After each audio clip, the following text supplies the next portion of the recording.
ನಮಸ್ತೆ ಸ್ನೇಹಿತರೆ. ಕುಮಟಾ ಅನ್ಲೋಡ್ ಮಾಡಿಕೊಂಡು ಮತ್ತೆ ಹೊರಟೆ ದಾಂಡೇಲಿ ಕಡೆ. ನಿದ್ದೆ ಬರ್ತಾ ಇತ್ತು, ಆದರೂ ನಿದ್ದೆಲ್ಲೇ ಗಾಡಿ ಓಡಿಸ್ಬೇಕಾಗಿತ್ತು. ಯಾಕಂದರೆ ಮತ್ತು ಬೆಳಗ್ಗೆ ಅಷ್ಟೊತ್ತಿಗೆ ನಾನು ಅಲ್ಲಿದ್ದೆ ಅಂತಂದರೆ ಇಮಿಡಿಯೇಟ್ ಲೋಡ್ ಆಗುತ್ತೆ ಸಂಜೆ ಅಷ್ಟರಲ್ಲಿ ಅಂತೇಳಿ ಹೊರಟೆ. ನೈಟ್ ಹೊರಟ್ರೆ ಘಾಟ್ ಸೆಕ್ಷನ್ ಇತ್ತು. ಘಾಟ್ ಸೆಕ್ಷನ್ ಒಂದು ಕ್ರಾಸ್ ಮಾಡಿಬಿಟ್ಟು ಮಲಿಕೊಂಬಿಡೋಣ ಅಂತ ಪ್ಲ್ಯಾನ್ ಮಾಡ್ಕೊಂಡು ಹೊರಟೆ. ಡೀಸೆಲ್ ಮೀಟ್ರ್ ಸರಿಯಾಗಿ ತೋರಿಸ್ತಾ ಇರೋ ಕಾರಣ ಒಂದು 2,000 ಡೀಸೆಲ್ನ ಸೇಫರ್ ಸೈಡಾಗಿ ಇಟ್ಕೊಂಡಿದ್ದೆ. ಅದಾದಮೇಲೆ ದಾಂಡೇಲಿಗೆ ಹೋಗಿ ಅಲ್ಲೇ ಹಾಕ್ಕೊಳ್ತೀನಿ. ಅದಾದಮೇಲೆ ಲೋಡಿಂಗು ಫಿಕ್ಸ್ ಆಯಿತು. ಸಿಲಿಂಡ್ರ್ ಆಚೆ ಇಟ್ಟು ಹೋಗಬೇಕು, ಹಂಗಾಗಿ ಅದಾದಮೇಲೆ ಲೋಡಿಂಗು ಸಹ ಸ್ಟಾರ್ಟ್ ಆಗಿ ಆಲ್ಮೋಸ್ಟು ಇವತ್ತು ಒಂದು 3-4 ಅವರ್ಸ್ ಆಯಿತು ಲೋಡಿಂಗ್ ಮಾಡೋದು. ಸ್ವಲ್ಪ ಡಿಲೇ ಆಯಿತು. ಅದಾದಮೇಲೆ ಟಾರ್ಪಲ್ ಗೀಪಲ್ಲೆಲ್ಲ ಹಾಕ್ಸಿ ಮತ್ತು ತೂಕ ಹಾಕ್ಸೋದಕ್ಕೆ ಒಂಚೂರು ಒಳಗಡೆ ರೌಂಡ್ ಹಾಕಬೇಕು. ಅದಾದಮೇಲೆ ಕಂಪ್ನಿ ಎಲ್ಲ ಸುತ್ತಿ ತೂಕನೂ ಹಾಕ್ಸಿ ಅದಾದಮೇಲೆ ನನಗೆ ಬಿಲ್ ಬರೋದು ಸ್ವಲ್ಪ ತಡ ಆಗುತ್ತೆ, ಆದರೂ ಪರವಾಗಿಲ್ಲ ಅಂಥೇಳಿ ಅದಾದಮೇಲೆ ಅಲ್ಲಿಂದ ಹೊರಟೆ. ಅಲ್ಲಿ ಏನು ಸಮಸ್ಯೆ ಅಂತಂದರೆ ಆ ಒಂದು 30 ಕಿಲೋಮೀಟ್ರ್ ಮಾತ್ರ ಕಳ್ತನ ತುಂಬ ನಡೆಯುತ್ತೆ. ಹಂಗಾಗಿ ಒಂದೊಂದು ವೆಹಿಕಲ್ ಹೋಗೋರನ್ನ ಬಿಡಲ್ಲ. ಟ್ರಾನ್ಸ್ಪೋರ್ಟ್ ಕಡೆಯಿಂದನೇ ಹೇಳ್ಬಿಡ್ತಾರೆ ಮುಂಚೆನೇ. ನಾವಲ್ಲಿ ಏನೇ ಆದರೂ ಒಂದು 2-3 ವೆಹಿಕಲ್ಲು ಕಂಟಿನ್ಯೂಸ್ ಆಗಿ ಹೋಗ್ಬೇಕಾಗುತ್ತೆ. ಹಾಗಾಗಿ ಪೆಟ್ರೋಲ್ ಬಂಕಲ್ಲಿ ಡೀಸೆಲ್ ಹಾಕ್ಸ್ಬೇಕಾದ್ರೆ ಒಂದು 3 ಗಾಡಿ ಜೊತೆ ಮಾಡ್ಕೊಂಡು ಬಂದು ಅದು ಕ್ರಾಸ್ ಮಾಡಿಕೊಂಡು ಮತ್ತೆ ನೈಟು ನಾನು ಆಲ್ಮೋಸ್ಟು ಚಿತ್ರದುರ್ಗ ದಾಟ್ಬಿಟ್ಟೆ. ಯಾಕಂತಂದರೆ ಚಿತ್ರದುರ್ಗ ದಾಟ್ಬಿಟ್ರೆ RTOಗಳು ಸ್ವಲ್ಪ ಕಡಿಮೆ ಆಗ್ತಾರೆ. ಇಲ್ಲ ಅಕಸ್ಮಾತ್ ಡೇ ಟೈಮಲ್ಲಿ ಬರ್ತೀನಿ ಅಂತ ಹೇಳ್ಬಿಟ್ಟಂದರೆ ಬೆಳಿಗ್ಗೆ ಸಂಜೆವರೆಗೂ RTO ಸಿಕ್ಕಾಪಟ್ಟೆ ಎಲ್ಲ ಕಡೆ ಇರ್ತಾರೆ. ಹಾಗಾಗಿ ನಾನು ಆದಷ್ಟು ಬೇಗನೆ ದಾಟ್ಬಿಟ್ಟು ಚಿತ್ರದುರ್ಗದಲ್ಲಿ ಒಂದು ಬೆಳಗ್ಗೆ 10-11 ಗಂಟೆವರೆಗೂ ನಿದ್ದೆ ಮಾಡಿದೆ. ಅದಾದಮೇಲೆ ನೋಡ್ತಾ ಇರ್ಬೋದು 11:30-12 ಗಂಟೆಗೆ ಐಮಂಗ್ಲ ಟೋಲಲ್ಲಿ ಮತ್ತೆ RTO ಅಡ್ಡ ಹಾಕ್ತಾರೆ.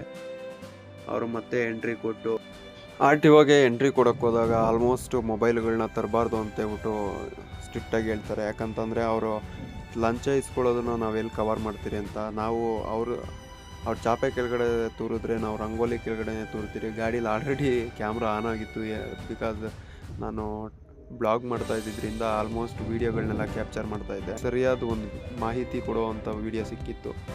ಆಲ್ಮೋಸ್ಟ್ ಸಂಜೆ ಅಷ್ಟೊತ್ತಿಗೆ ನಾನು ಬೆಂಗಳೂರು ರೀಚ್ ಆದೆ. ಸಂಜೆ ಒಂದು ಸ್ವಲ್ಪ ಕಮಿಟ್ಮೆಂಟ್ಗೂ ಸಹ ಇತ್ತು, ಅವತ್ತು ಹೋಗಲೇಬೇಕಾಗಿತ್ತು ಅಂತ ಹೇಳ್ಬಿಟ್ಟು ಟೈಮು ಎಲ್ಲೂ ವೇಸ್ಟ್ ಮಾಡ್ದಲೆ ಆಲ್ಮೋಸ್ಟ್ ನಾನು ಬೆಂಗಳೂರು ರೀಚ್ ಆಗ್ಬಿಟ್ಟೆ. 4 ಗಂಟೆ ಅಷ್ಟೊತ್ತಿಗೆ ನಾನು ನೈಸ್ ರೋಡ್ ರೀಚ್ ಆಗ್ತೀನಿ. ನೆಲಮಂಗಲ ಮಾದವರ ಇಂದ ಎಲೆಕ್ಟ್ರಾನಿಕ್ ಸಿಟಿಗೆ 1,700 ರೂಪಾಯಿ ಟೋಲ್ ಕಟ್ ಆಗಿದೆ. ಹೌದು, ಇದು ಪ್ರೈವೇಟ್ ರೋಡು, ಹಂಗಾಗಿ ಕಲೆಕ್ಷನ್ ಮಾಡ್ತಾರೆ. ಆದರೆ 1,700 ರೂಪಾಯಿ ಕೊಟ್ಟು ಆ ರೋಡಲ್ಲಿ ಹೋಗೋವಂಥ ರಸ್ತೆ ಖಂಡಿತವಾಗ್ಲೂ ಅದು ವರ್ತ್ ಅಲ್ಲ. ಯಾಕಂತ ನಾನು ಬೇರೆ ಸಿಟಿಗಳಲ್ಲಿ ಹೋಗಿ ನೋಡಿದ್ದೀನಿ, ಬಟ್ ಇಷ್ಟು ಕಲೆಕ್ಷನ್ ಇಲ್ಲ. ನನಗನ್ಸಿದೊಂದೇ, ನಾವು ಎಷ್ಟೇ ಮಾತಾಡಿದ್ರು ಅವ್ರ ಕಲೆಕ್ಷನ್ ಅಂತೂ ನಿಲ್ಲಿಸಲ್ಲ. ಅವ್ರು ನಿಲ್ಲಿಸಲ್ಲ ಅಂತೇಳಿ ನಾವು ಹಾಗೆ ಕೂತ್ಕೊಳ್ಳಬಾರ್ದು. ಯಾಕಂತಂದರೆ ಯಾರಾದರೂ ಒಬ್ಬರು ವಾಯ್ಸ್ ರೈಸ್ ಮಾಡಲೇಬೇಕಾಗುತ್ತೆ. ಕೋನಪ್ ನಗರ ಜಾಮ್ ಆಗಿರುತ್ತೆ ಅಂತ ನಾನು ಹೋದೆ, ಆದರೆ ಕೋನಪ್ ನಗರದಲ್ಲಿ ಏನು ಅಷ್ಟೇನು ಜಾಮ್ ಇರಲಿಲ್ಲ.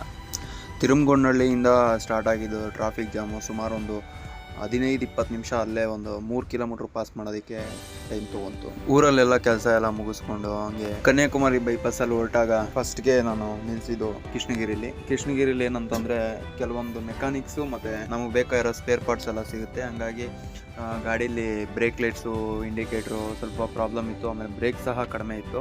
ನೆಕ್ಸ್ಟು ತಪ್ಪೂರ್ ಘಾಟಲ್ಲಿ ಡೌನ್ ಇಳಿಸ್ಬೇಕಾದ್ರಿಂದ ಬ್ರೇಕ್ ಎಲ್ಲ ಒಂದ್ಸರಿ ಚೆಕ್ ಮಾಡ್ಕೊಂಡು ಹೊರಟೆ. ಬ್ರೇಕು ಗ್ರೀಸ್ ಎಲ್ಲ ಹೊಡಿಸಿ ಅದಾದಮೇಲೆ ನೋಡ್ತಾ ಇದ್ದೀನಿ ಒಳಗಡೆ ಹೋಗಿ ನೋಡಿದ್ರೆ ಡಮ್ಮಿ ವೀಲಲ್ಲಿ ಒಂದು ಡಿಸ್ಕೆ ಬೆಂಡ್ ಆಗಿತ್ತು. ತಪ್ಪೂರ್ ಘಾಟ್ ರೋಡಲ್ಲಿ ಯಾವಾಗಲೂ ಏನಾದರೂ ಹೊಸದಾಗಿ ಏನಾದರೂ ಒಂದು ಪ್ರಯೋಗ ಮಾಡ್ತಾನೆ ಇರ್ತಾರೆ. ಕಂಪ್ಲೀಟಾಗಿ ಎಲ್ಲ ವೆಹಿಕಲ್ಸ್ಗೂ ಸಿಂಗಲ್ ರೋಡ್ ಮಾಡಿದ್ರು. ಸಿಂಗಲ್ ರೋಡಲ್ಲಿ ಮುಂದೆ ಹೋದ್ಮೇಲೆ ಮತ್ತೆ ಡಿವೈಡ್ ಆದವು. ಲಾರಿ ಎಲ್ಲ ಲೆಫ್ಟ್ಗೆ ಹೋದ್ವಿ, ಆಮೇಲೆ ರೈಟ್ ಸೈಡ್ಗೆ ಸ್ಪೀಡ್ ವೆಹಿಕಲ್ ಹೋದ್ವು. ಮುಂದೆ ಹೋಗ್ದಾಗೆ ಬ್ಯಾರಿಗೇಟ್ ಹಾಕಿ ಸ್ಟಾಪೇ ಮಾಡಿಬಿಟ್ರು. ಬಿಕಾಸ್ ಏನಂತಂದರೆ ಗಾಡಿ ಎಲ್ಲ ಕಂಡೀಷನ್ ಆಗಿದೆಯಾ, ಬ್ರೇಕ್ ಎಲ್ಲ ಕರೆಕ್ಟಾಗಿ ವರ್ಕ್ ಆಗ್ತಾ ಇದೆಯಾ ಎಲ್ಲ ಚೆಕ್ ಮಾಡಿಕೊಂಡು ಮುಂದೆ ಹೋಗೋವಂಥ ಒಂದು ಪ್ರಕ್ರಿಯೆ. ನಾನು ಆಲ್ಮೋಸ್ಟ್ ಅದೆಂಥ ಒಂದು ಡೌನೇ ಇದ್ರೂ ಸಹ ಬೇರೆ ವೆಹಿಕಲ್ಸ್ ಹೋಗ್ತಾರೆ, ರಿಸ್ಕ್ ತೊಗೊಳಕ್ಕೆ ಹೋಗಲ್ಲ. ಯಾಕಂದರೆ ತುಂಬ ದೂರ ಎಲ್ಲ ಟ್ರಾವೆಲ್ ಮಾಡ್ತಾ ಇರ್ತೀರಿ. ಯಾವ ರಸ್ತೆ ಯಾವ ರೀತಿಲಿ ಇರುತ್ತೆ ಅಂತ ಹೇಳೋಕ್ಕಾಗಲ್ಲ. ನೀವು ನೋಡ್ತಾ ಇರ್ಬೋದು ಎಲ್ಲ ವೆಹಿಕಲ್ಸ್ ಹೋಗ್ತಾ ಇದ್ದಾವೆ, ನಾನೊಬ್ಬ ಮಾತ್ರ ನಿಧಾನವಾಗಿ ಹೋಗ್ತಾ ಇದ್ದೀನಿ. ನಾನೊಬ್ಬ ಅಂತ ಹೇಳ್ಬಿಟ್ಟು ಅಂದ್ಕೊಳಕ್ಕೆ ಹೋಗ್ಬೇಡಿ, ನನ್ನ ಹಿಂದೆಗಡೆ ಇನ್ನೂ ಒಂದು ಲೈನೇ ಬರ್ತಾ ಇರುತ್ತೆ. ಆ ರಸ್ತೆ ಬಗ್ಗೆ ತಿಳಿದಿರೋರು ಯಾರೂ ವೇಗವಾಗಿ ಯಾರೂ ಹೋಗಲ್ಲ. ಯಾಕಂತಂದರೆ ಆ ರಸ್ತೆ ಬಗ್ಗೆ ತಿಳ್ಕೊಂಡಿರೋರು ಆಲ್ಮೋಸ್ಟ್ ಗ್ಯಾಪ್ ಕೊಟ್ಟು ಬರ್ತಾ ಇರ್ತಾರೆ. ಬ್ರೇಕು ಮತ್ತು ಗ್ಯಾಪ್ ಕೊಡ್ದಲೆ ಸ್ವಲ್ಪ ಸ್ಪೀಡಾಗಿ ಹೋದರೆ ಪರಿಸ್ಥಿತಿ ಏನಾಗುತ್ತೆ ಅಂತಂದರೆ ಹೀಗಾಗುತ್ತೆ. ನಿಜಕ್ಕೂ ಇದು ಡ್ರೈವರ್ ಪುಣ್ಯನೇ ಅಂತ ಹೇಳ್ಬೋದು. ಕೆಲವೊಂದು ಸರಿ ಗಾಡಿ ಅಪ್ಸೈಡ್ ಆಗ್ಬೋದು, ಬೇರೆ ಗಾಡಿಗೆ ಹಿಟ್ಟಾಗ್ಬೋದು, ಏನು ಬೇಕಾದ್ರೂ ಆಲ್ಮೋಸ್ಟ್ ನಾನು ಸೇಲಂ ದಾಟೋಷ್ಟೊತ್ತಿಗೆ ಸಂಜೆ ಆಗಿತ್ತು. ಹಾಗೆ ಸನ್ಸೆಟ್ ವ್ಯೂ ನೋಡಿಕೊಂಡು ಹಾಗೆ ಶಿವಕಾಶಿ ಕಡೆ ಹೊರಟೆ. ಶಿವಕಾಶಿಗೆ 12:30ಗೆ ರೀಚ್ ಆದೆ. ಅವ್ರಿಗೆ ಹೇಳಿದ್ದು 12 ಗಂಟೆ ಹೇಳಿದ್ದೆ. ಅದಾದಮೇಲೆ ಅಲ್ಲಿ ಊಟ ಏನು ಸಿಗದೆ ಇರೋ ಕಾರಣ ಅಲ್ಲೇ ಮ್ಯಾಗಿ ಮಾಡ್ಕೊಂಡು ತಿನ್ಕೊಂಡು ಅಲ್ಲೇ ನೈಟ್ ಆಲ್ಟ್ ಆದೆ. ಬೆಳಗ್ಗೆ 6 ಗಂಟೆಗೆ ಬಂದರು. 6 ಗಂಟೆಗೆ ಬಂದಾದಮೇಲೆ ಲೊಕೇಶನ್ಗೆ ಕರ್ಕೊಂಡೋದ್ರು. ರಸ್ತೆ ಏನು ಚಿಕ್ಕದಾಗಿರಲಿಲ್ಲ, ಚೆನ್ನಾಗೇ ಇದ್ವು ದೊಡ್ಡದಾಗಿ.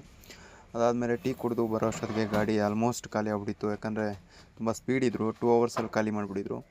ಅದಾದಮೇಲೆ ಅಲ್ಲಿಂದ ಮುಗಿಸ್ಕೊಂಡು ಸ್ವಲ್ಪ ಶೋರೂಮ್ ಕಡೆ ಹೋದೆ. ಶೋರೂಮಲ್ಲಿ ಗಾಡಿ ಸೆನ್ಸರ್ ಇಶ್ಯೂ ಇತ್ತು, ಹಂಗಾಗಿ ಲ್ಯಾಪ್ಟಾಪ್ ಹಾಕಿ ಚೆಕ್ ಮಾಡ್ತಾಯಿದ್ರು. ಅದೆಲ್ಲ ಆದಮೇಲೆ ಸ್ವಲ್ಪ ಒಂದು ತಕ್ಕ ಮಟ್ಟಿಗೆ ಹೇಳಿದ್ರು. ಕೆಲವೊಂದು ಪ್ರಾಬ್ಲಮ್ ಇತ್ತು, 45,000 ಖರ್ಚಾಗುತ್ತೆ ಅಂತಂದರು. ನಾವು ನಮ್ಮೂರಿಗೆ ಹೋಗಿ ರಿಪೇರಿ ಮಾಡ್ಸೋಣ ಅಂತ ಹೇಳ್ಬಿಟ್ಟು ಅಲ್ಲಿಂದ ಹೊರಟೆ.